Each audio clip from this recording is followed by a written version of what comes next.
हामी परिवारसहित चन्द्रगिरी दर्शन गर्न पुग्यौँ अनि हाम्रो त्यहाँको चन्द्रगिरीको गुरुले हामीलाई टीका दिनुभयो, टीका लगाइदिनु भयो हाम्रो चारैजनाको परिवार। अनि हामी टीकाकरण गरिसकेपछि हामी त्यहाँबाट तल नरिवल फोड्ने स्थानमा पुग्यौँ। त्यहाँ गएर उज्जवलजीले नरिवल फोड्नुभयो। अनि त्यसपछि चन्द्रगिरीमा एउटा अनौठो दृश्य देखियो। त्यहाँ चाहिँ आफ्नो यो चाहिँ मनले इच्छा आएको कुरा चाबीमा लेखेर राखियो भने त्यो पुरा हुन्छ भनेर एउटा विश्वास रहेछ। त्यहाँ थुप्रैले युएसएको भिजा लागोस् के गरोस् भनेर आफ्नो इच्छाहरू विषहरू लेख्नुभएको थियो। त्यसपछि हामी चाहिँ चन्द्रगिरी हिल्स रिसोर्टमा गयौँ।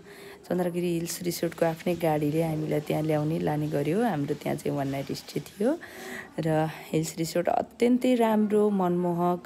चन्द्रगिरी हिल्स भनेको तपाईँको माथिको मन्दिरबाट तल रहेको छ।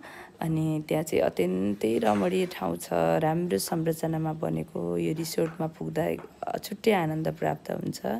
हामी चाहिँ यहाँ 2 दिन बस्ने एउटा मौका प्राप्त गरेका थियौँ। हामी 2 दिनसम्म एकदमै रमाइलो गरी बस्यौँ त्यहाँ।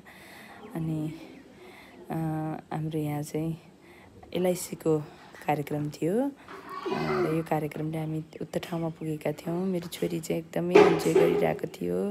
त्यसपछि हामी चाहिँ भोलिपल्ट यो दृश्य चाहिँ मनोकामनाको हो। यो दृश्य चाहिँ हामी मनोकामना पनि गएका थियौँ नि त। मनोकामना अब हामी अघिल्लो दिन मनोकामना गएका थियौँ। त्यो मनोकामना केवल कारको मेरो छोरीको दृश्य हो।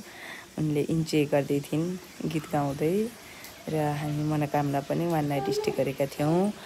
र मनोकामना पुगेर फर्किने क्रममा यो चाहिँ मनोकामना मन्दिर हो। मनोकामना नै अत्यन्तै राम्रो सुन्दर छ। हामी मनोकामना र हजुरहरू पनि समय मिलाएर पुग्नुहोला। यो चाहिँ मनोकामनाको साँझ पख हामी खाना खान गएको ठाउँ हो। अत्यन्तै रमाइलो भयो। सबैलाई धन्यवाद।